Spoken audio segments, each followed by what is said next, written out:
Hello everyone, welcome again in my channel. आज हम देखने वाले हैं France abolishes monarchy and became republic. बच्चों, आज का हमारा टॉपिक जो होने वाला है कि France abolishes monarchy and becomes republic. तो सबसे पहले हम ये समझ लेते हैं कि रिपब्लिक क्या होता है। ठीक, तब तो समझोगे कि मोनार्की को ख़त्म करके रिपब्लिक बन गया। तो head of the country is elected by people. Republic का मतलब होता है बच्चों, उस देश का सबसे जो सर्वोच्च पद होता है उसको लोगों के द्वारा इलेक्ट किया जाता है। अब ये कैसे समझ में आएगा आपको, तो आप इंडिया का एग्जाम्पल लीजिए। हमारे देश का सबसे सर्वोच्च पद किसे कहा जाता है? जो प्रेसिडेंट होता है उसको कहा जाता है। ठीक है, तो उनका हम लोग क्या करते हैं? इलेक्शन करते हैं। अब चाहे हम डायरेक्टली जाके वोट दें, चाहे इनडायरेक्टली इलेक्शन हो, लेकिन क्या है, वो जनता के द्वारा ही चुने जाते हैं। तो क्या फ्रांस में ऐसा होता था? जी बिल्कुल नहीं होता था। वहाँ अगर आप रॉयल फैमिली यानी राजा के परिवार में जन्म लेते हैं तो आप राजा बनेंगे, आपको इलेक्शन की कोई ज़रूरत नहीं है। तो ये लोग बोले कि राजा का बेटा राजा नहीं बनेगा, अब हम क्या करेंगे? इलेक्शन करेंगे और यहाँ का जो हेड होगा उसको चुनेंगे। तो देखते हैं कैसे ये सब घटनाएं घटती हैं, क्योंकि अचानक तो हो नहीं जाएगा। तो पहले क्या था बच्चों, रिवीजन कर लेते हैं। पहले था एब्सोल्यूट मोनार्की, मतलब केवल राजा का शासन होता था। फिर बाद में ये लोग रिवॉल्यूशन जब कर दिए तो कॉन्स्टिट्यूशनल मोनार्की हो गया, यानी कि राजा का शासन होगा लेकिन संविधान के तहत होगा। अब क्या कर दिए कि राजा नहीं रहेगा, अब रिपब्लिक होगा। संविधान रहेगा ठीक है, लेकिन जो हेड होगा उस फ्रांस का वो चुना जाएगा लोगों के द्वारा। ठीक, तो देखते हैं बच्चों। उससे पहले ये मैप देख लेते हैं। ये हमने रफ डायग्राम बनाया है फ्रांस का। पेरिस यहाँ पे दिखाया, बगल में स्विट्जरलैंड, ऑस्ट्रिया, और यहाँ से कुछ दूरी पे एक दूसरा कंट्री है प्रसिया उस टाइम। ठीक है, और ये दोनों बंदरगाह हैं, नैंटेस, बोर्डियोक्स। ठीक है, और ये मर्साइले एक प्लेस का नाम है। ठीक है, तो इसका हम डिस्कशन करेंगे इसमें। बच्चों, जब राजा ने संविधान को एक्सेप्ट कर लिया था तो वो बहुत ज़्यादा मतलब सोच में पड़ा हुआ था कि ये हमारी पावर तो छीनी जा चुकी है, हम जो चाहे वो नहीं कर सकते। अब हमको जो भी डिसीजन लेना होगा वो संविधान के तहत लेना होगा। ठीक, तो इतना तो था ही राजा के मन में अभी। और जो फ्रांस की सिचुएशन थी, जो लोगों के बीच में तालमेल था, वो सही से बैठ नहीं रहा था। इसका मतलब फ्रांस अभी भी तनावपूर्ण स्थिति में पड़ा हुआ था। ठीक, या सिंपल भाषा में ये कह सकते हो, अभी स्टेबिलिटी नहीं आई थी फ्रांस में। ठीक है, बिल्कुल इधर का उधर चीज़ें चल रही थी। तो उसी में क्या हुआ कि लुईस 16वां जो था निगोशिएशन कर बैठा किंग ऑफ प्रसिया से। अब निगोशिएशन का मतलब होता है बच्चों संधि। ठीक है, कि आप मेरे लिए कुछ करिए, हम आपके लिए कुछ करेंगे। ठीक है, इसको निगोशिएशन बोलते हैं। तो लुईस 16वां ने संधि क्यों किया? क्योंकि उसकी पावर जा चुकी है। बस अपने आप से रिलेट करके देखो, अगर तुम्हारी शक्तियों को छीन लिया जाए और जो तुम पहले कर सकते थे उनके हेल्प से, तो तुम क्या करोगे? उसको पहले लाना चाहोगे, क्योंकि तुम अपने आप को कमज़ोर महसूस करोगे। तो राजा अपने आप को कमज़ोर महसूस करता था। इसको मतलब लगता था कि यार पहले तो मैं इतना पावरफुल होता था, लोगों पे अत्याचार करना हो, जो डिसीजन लेना हो अपने मन की मैं कर सकता था, अब संविधान के तहत मुझे चलना पड़ रहा है। तो ये सारी पावर वापस पाना चाहता था। ये कैसे पा सकता है? कोई आए इन फ्रांस के लोगों को, जो क्रांतिकारी थे, जो राजा के खिलाफ में लड़ रहे थे, उनको दबाए, और जैसे उनको दबा देगा राजा फिर से पावर में आ जाएगा। तो यही काम कराने के लिए बच्चों राजा ने किंग ऑफ प्रसिया से निगोशिएशन कर लिया। ठीक है, राजा पेरिस में रहता था, किंग ऑफ प्रसिया से निगोशिएशन कर बैठा। ठीक, तो अब ये लोग क्या करेंगे? इन पे प्रसिया आएंगे और अटैक करेंगे। जो लोग क्रांतिकारी हैं, जो लोग राजा को दबा के रखना चाहते हैं, उनको मारेंगे। क्लियर है? फिर क्या हुआ? नेबरिंग कंट्री, जो पड़ोसी मुल्क थे, ये फ्रांस के जो पड़ोसी मुल्क थे, ये तो मतलब पड़ोसी मुल्क नहीं कह सकते, ये दूर था, इनके बीच में भी तो कंट्रियां होंगी ना।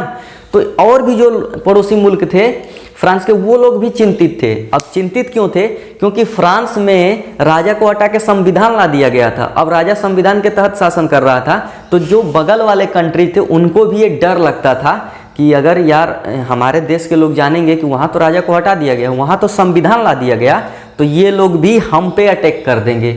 मतलब पड़ोसी वालों को भी डर था। ठीक, तो वो चाहते थे ना कि फ्रांस का राजा दोबारा अपनी पावर पा जाए, नहीं तो यार हमारे देश के जो लोग हैं ना, वो हम पे अटैक कर देंगे कि राजा को हटाओ, संविधान लाओ। किसका देखा देखी? फ्रांस का देखा देखी। ठीक है, तो इसलिए ये लोग चिंतित थे। ठीक, तो ये क्या करते हैं? Plan to send troops to put down events. अब जो कुछ भी हलचल मचा हुआ है, जो भी रिवोल्यूशनरीज हैं इसमें फ्रांस में, उन सबको दबाने के लिए ये प्लानिंग कर रहे हैं पड़ोसी मुल्क जो फ्रांस के हैं, कि इनको दबा दिया जाए कैसे भी अपने सेना भेज के। ठीक, इतना ये सब अभी प्लानिंग कर ही रहे थे बच्चों, तभी क्या होता है, ये सब होता उससे पहले ही नेशनल असेंबली ने वोट कर दिया। मतलब नेशनल असेंबली क्या थी, पार्लियामेंट है वहाँ की, इतना समझो बस, ठीक है। उन्होंने वोट कर दिया और ये लोग अटैक करते इनसे पहले। देखो अप्रैल 1792 में नेशनल असेंबली ने वोट किया और वोटिंग में ये हुआ कि हम अटैक कर रहे हैं। किस पे करेंगे, दो कंट्री फेमस है इसमें, प्रशिया एंड ऑस्ट्रिया। प्रशिया से तो राजा गया था नेगोशिएशन करने, क्लियर है। और जो ये ऑस्ट्रिया थी बच्चों, ऑस्ट्रिया देखो ये ससुराल थी किसकी, किसकी ससुराल थी, लुईस 16वां की ससुराल थी। तो ये सब क्या करेंगे जीजा जी के बचाव में जाना चाहते थे कि यहाँ जाएं और जीजा जी को पावर दिला दे अपने, ठीक। इससे पहले ये जाते इन्हीं पे अटैक कर दिया गया। नेशनल असेंबली वहाँ की पार्लियामेंट जो थी उन्होंने ये पास किया, ठीक है। तो thousands of volunteers join the army, हजारों के लोग जनसंख्या में यहाँ के लोग क्या किया, आर्मी को ज्वाइन कर लिए वॉलंटियर्स के तौर पे। वॉलंटियर्स का मतलब होता है कि आप कोई भी काम अपने स्वेच्छा से कर रहे हैं, बदले में उसके आप कोई मतलब सेल्फिशनेस नहीं रखते हैं कि हमको उसकी मजदूरी चाहिए, ऐसा कुछ नहीं सोचते हैं। जैसे आप अपने स्कूल में अगर सीनियर जो बच्चे होते हैं आपके स्कूल में, वो लोग क्या करते हैं 26 जनवरी को या 15 अगस्त को या फिर कोई भी फंक्शन होता है तो उस दिन वॉलंटियर का काम करते हैं, यानी कि बच्चों को संभालना, गेस्ट आते हैं उनके देख रेख करना। तो क्या कहते हैं कि मतलब हम वॉलंटियर हैं, 4 लड्डू बढ़ा के हमको चाहिए, ऐसा थोड़ी बोलते हैं, ठीक। वो लोग अपने स्वेच्छा से वो सर्विस देते हैं। तो ये लोग भी अपने स्वेच्छा से बहुत सारे लोग हजारों की जनसंख्या में आर्मी को ज्वाइन कर लिए। क्यों, क्योंकि ये सोचते थे ये लड़ाई हमारी है, हम अपने फ्रांस के लिए लड़ रहे हैं, हम अपने लोगों के लिए लड़ रहे हैं, इन पे अटैक कर दिए, ठीक है। उसके बाद क्या हुआ, पेट्रियोटिक सॉन्ग। अब जानते हो ना, जब कोई ऐसा काम करते हो, वार छिड़ जाता है, तो उसमें अगर गाना चल जाए जोश भरने वाला तुम्हारे अंदर, तो तुम और 2 गोली मारना है तो 20 गोली मार के आओगे वहाँ। तो वही पेट्रियोटिक सॉन्ग बजने लगे, देशभक्ति गाने। और इसको बोला गया था मर्साइलेज। मर्साइलेज वहाँ का ये बोला गया था कि पेट्रियोटिक सॉन्ग है। इसको लिखा कौन था, रोजेट डी एलिस्ले। रोजेट डी एलिस्ले ने इसको लिखा था। और ये जो बच्चों गाना, ये पेट्रियोटिक सॉन्ग, देशभक्ति गाना जो था, ये नेशनल एंथम फ्रांस का बन गया, अभी भी है। अभी भी जैसे हमारे इंडिया का नेशनल एंथम क्या है, जन गण मन अधिनायक जैसे हम गाते हैं, तो वहाँ पे मर्साइलेज बोल के कुछ गाते होंगे, उनका राष्ट्रगान ये है मर्साइलेज, ठीक है।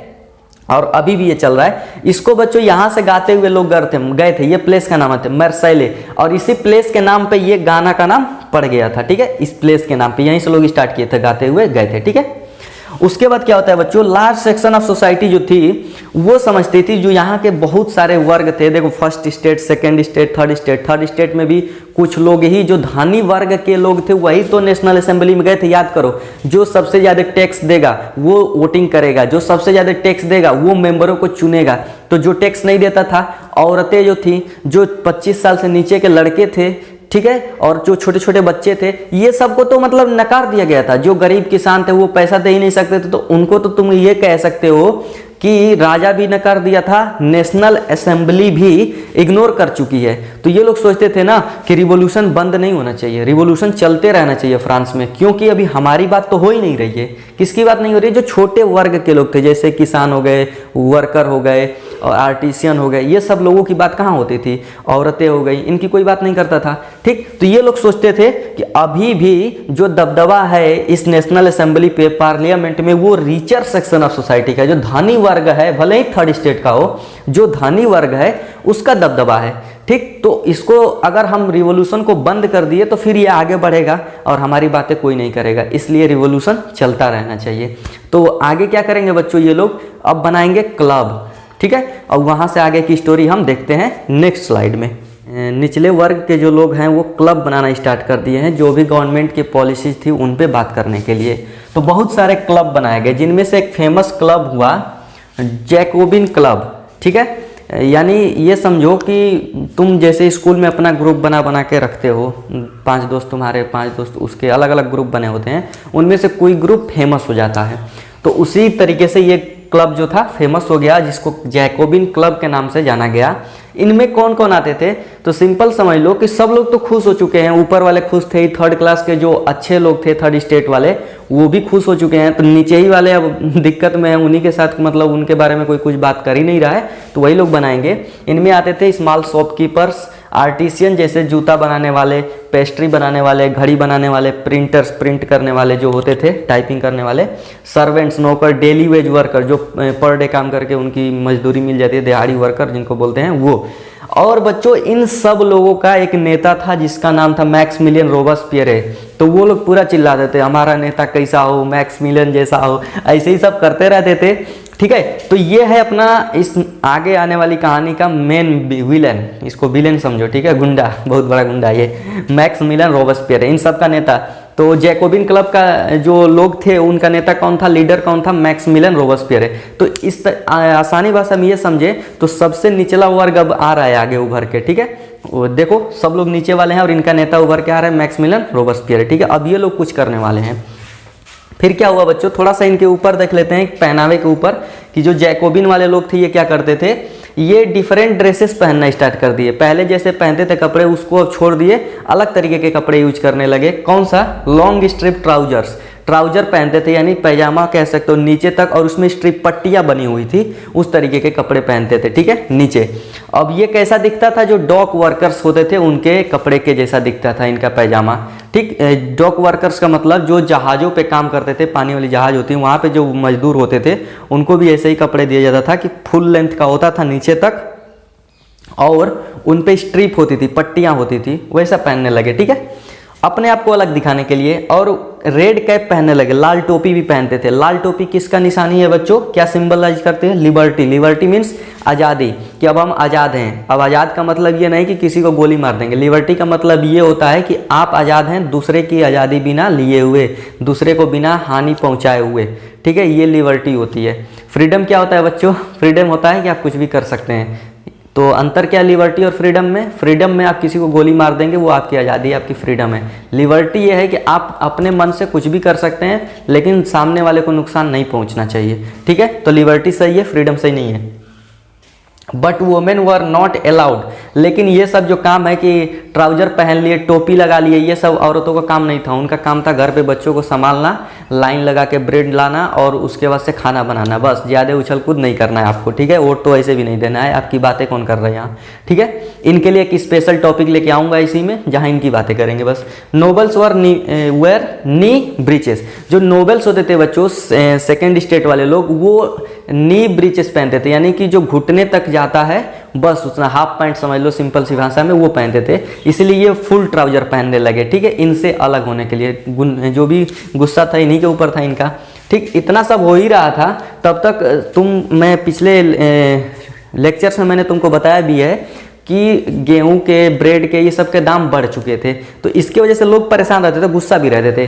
ठीक, तो क्या किए, एक दिन जैकोबिन वाले लोग 1792 गर्मी के मौसम में राजा के खिलाफ एक प्लानिंग करते हैं और अटैक कर देते हैं। कहाँ पे, पैलेस ऑफ ट्यूलरीज, मतलब एक महल होता है राजा का जिसका नाम पैलेस ऑफ ट्यूलरीज था, वहाँ अटैक कर देते हैं। जब वहाँ अटैक कर देते हैं तो राजा के गार्ड आते हैं। पहले तो गार्ड ही आएंगे ना, राजा तो अंदर होगा, तो उस गार्ड का मैसेकर कर देते हैं। मैसेकर का मतलब बच्चों बहुत ज़्यादा लोगों का नरसंहार कर देना, मार देना। ठीक है, तो ये लोग क्या करते थे, सबको मार दिए। राजा के जितने गार्ड्स हैं सबको मार दिए, राजा को बंदी बना लिए, पकड़ लिए। ठीक है, अब राजा के खिलाफ केस चला। ठीक, राजा के खिलाफ केस चला तो उसको जेल में डाल दिया गया। जितने भी राजा के परिवार के लोग थे सबको जेल में डाल दिया गया। क्लियर। अब देखो राजा जेल में पहुंच चुके हैं। उसके बाद ये जो मैक्सिमिलियन रोबेस्पियर था ना, ये अपने लोगों को लेके आया, बोला नेशनल असेंबली नहीं रहेगी, अब हमारी असेंबली चलेगी, जिसका नाम कन्वेंशन रखा। यानी कहने का मतलब ये है कि जो पहले पार्लियामेंट था उसका नाम क्या था बच्चों, नेशनल असेंबली। वो उसमें कौन आते थे, जो बड़े बड़े पैसा वाले लोग होते थे, जो टैक्स देते थे। अब आएगी कन्वेंशन, अब दूसरी पार्लियामेंट आ रही है। ये किसकी है, गरीबों की है। गरीब कौन है, मैक्सिमिलियन जिनका लीडर है, ये लोग गरीब हैं। इनकी अब सरकार आ रही है, इनका पार्लियामेंट है, समझो कि ये लोग कानून बनाएंगे। ठीक है, तो देखते हैं कन्वेंशन आने के बाद क्या क्या चीज़ें होती हैं। एक बात याद रखना, अभी रॉयल फैमिली जो है, किंग, राजा वजा जो कुछ भी है, इनको जेल में डाला गया। इनके साथ क्या किया गया है वो आगे हम देखेंगे। ठीक है, अब कन्वेंशन आएगा, नेशनल असेंबली खत्म, यहीं से कन्वेंशन, अब इनकी सरकार होगी, मैक्सिमिलियन रोबेस्पियर की सरकार होगी। ठीक है, अब ये लोग जो करते हैं वो देखते हैं हम लोग नेक्स्ट स्लाइड में कि ये क्या करते हैं आने के बाद पावर में। ठीक,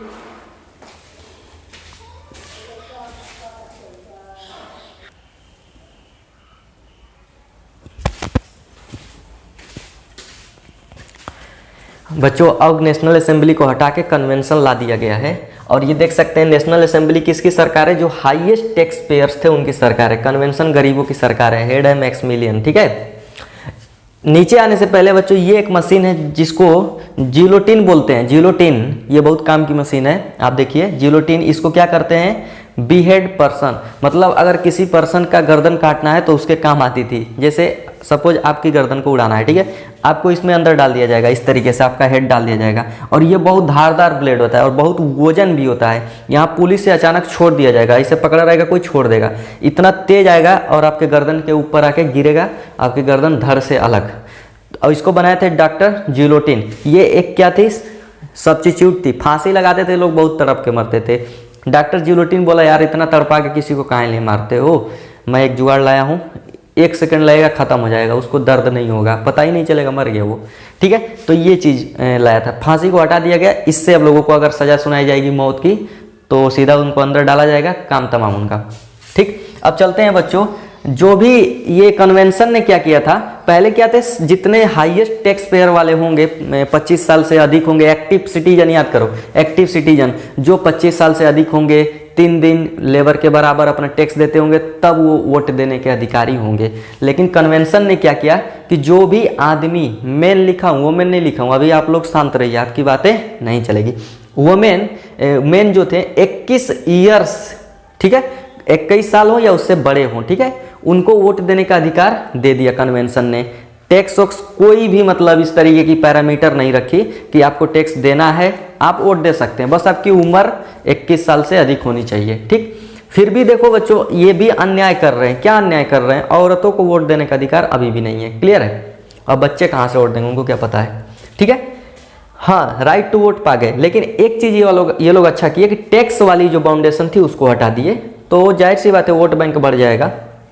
21 सितंबर 1792 को क्या हुआ, ये मोनार्की को एबोलिस्ट कर दिए। कौन, कन्वेंशन वाले। मोनार्की मतलब अब राजा का शासन पूरी तरीके से खत्म। देखो कॉन्स्टिट्यूशनल मोनार्की है ना, मतलब भले ही संविधान है और राजा शासन कर रहा है, बोले कि अब ये तुम रहोगे भी नहीं, खत्म करो।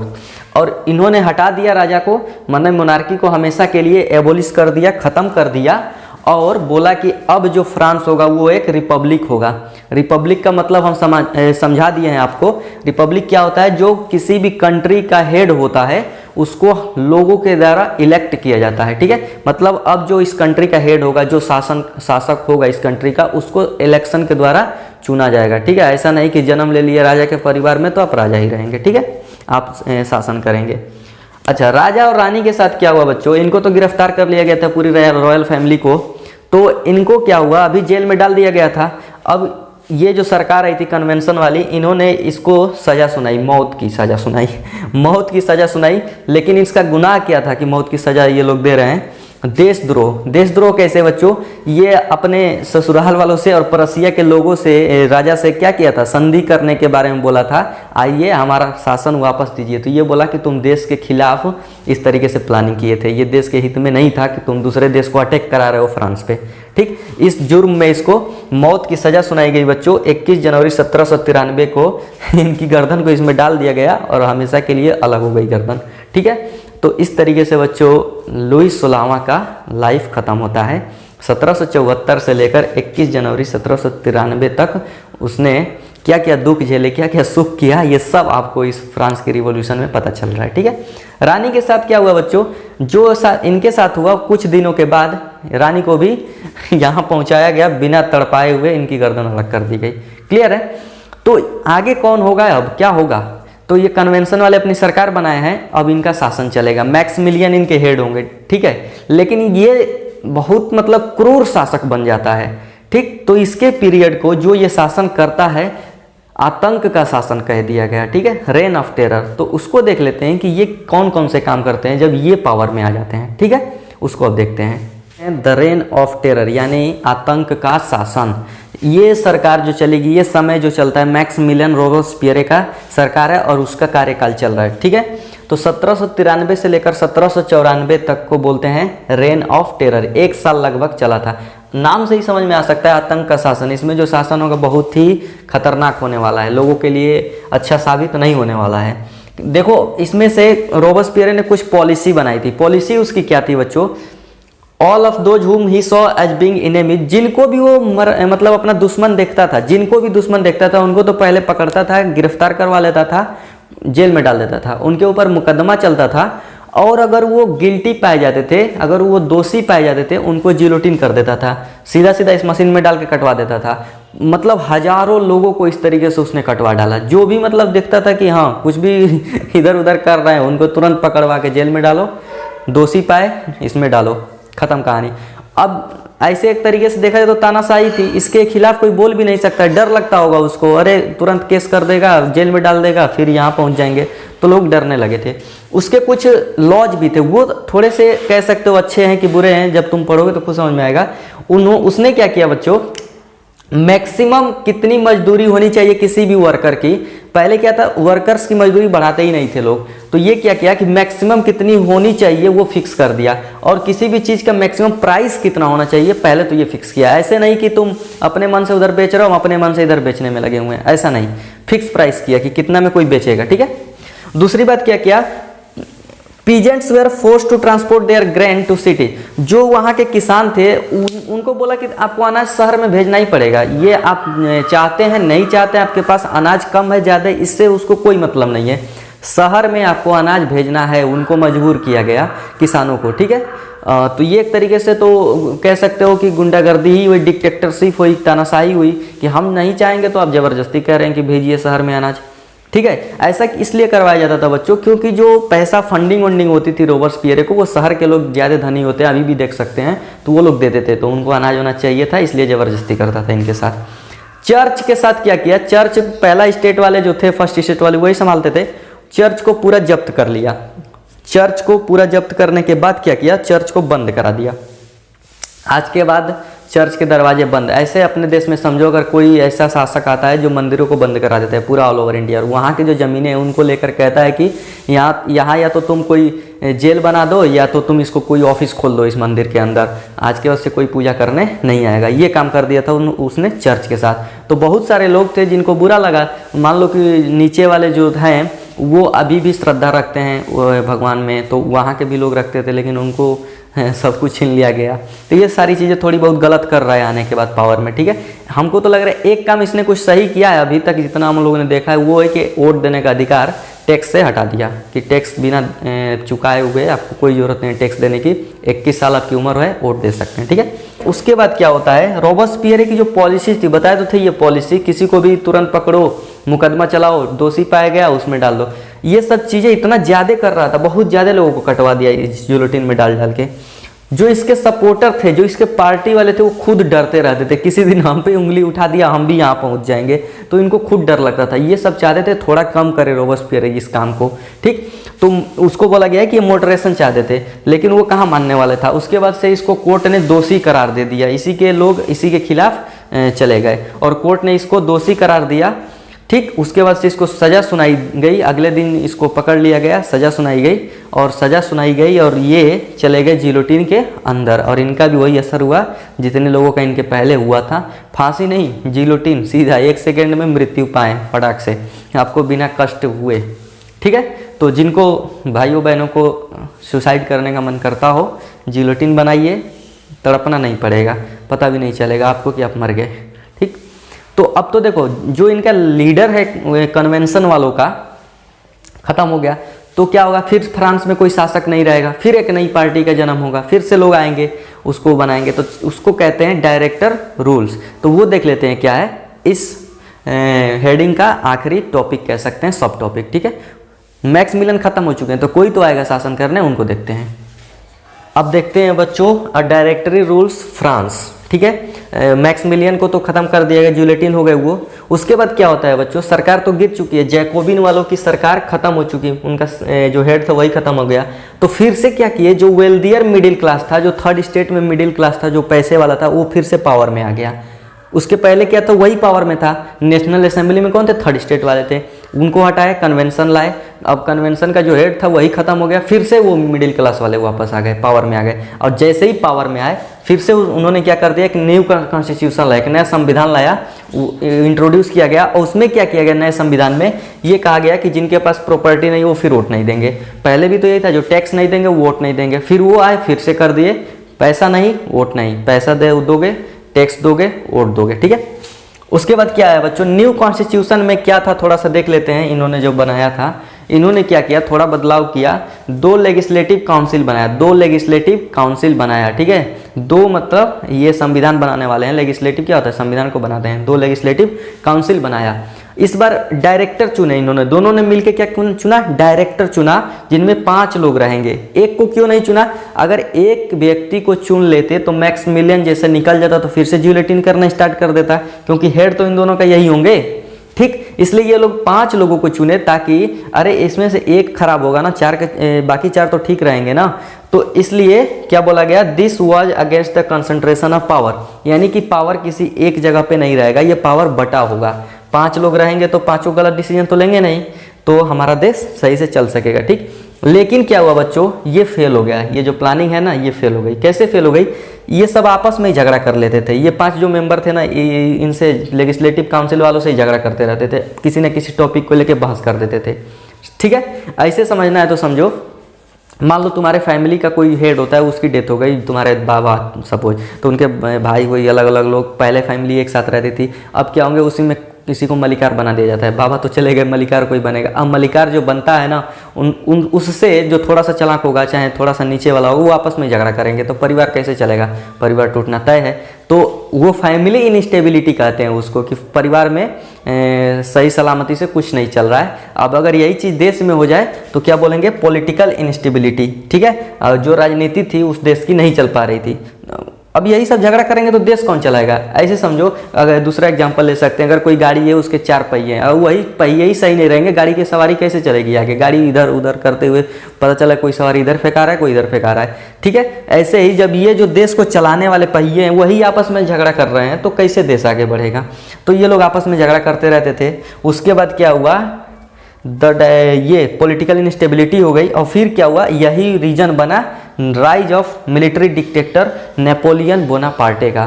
यानी जैसे ही देखा मौका नेपोलियन बोनापार्टे की, यहाँ तो लोग आपस में ही मतलब देश जो चलाने वाले हैं वही झगड़ रहे हैं, तो नेपोलियन बोनापार्टे क्या था, मिलिट्री से था, आर्मी से, ठीक है। वहाँ का शायद जनरल था कि ये, तो इसने क्या किया, अपनी सेना को लगा दिया, तख्ता पलट दिया, बोला अब हम शासन करेंगे फ्रांस। कैसे, एग्जाम्पल लेते हैं, मान लो इंडिया में हमारे जो पार्लियामेंट के लोग हैं और मिनिस्टर आपस में ही झगड़ा करते रहते हैं, तो इस देश के लोग क्या सोचेंगे, कैसे चलेगा देश। तो आर्मी क्या करे, अगर उन पे पकड़ बनाए और बोले कि हम शासन करेंगे, तो चारों तरफ जहाँ तुम अपने गांव अगल बगल में देखो सब आर्मी वाले दिखेंगे, ठीक। और उनका जो आर्मी का जनरल होगा वो हेड हो जाएगा इस कंट्री का, तो इसको बोलेंगे तख्ता पलट, ठीक है। मिलिट्री ने क्या कर दिया, अब पॉलिटिकल सिस्टम अपना पकड़ लिया, अब वो देश पे राज करेंगे, तो इसको डिक्टेटर कहते हैं। अगर मिलिट्री का जो हेड होता है वो देश को पकड़ ले, शासन करने लगे वहाँ, ठीक है। जैसे कि म्यांमार में अभी रिसेंटली में हुआ है, ठीक है।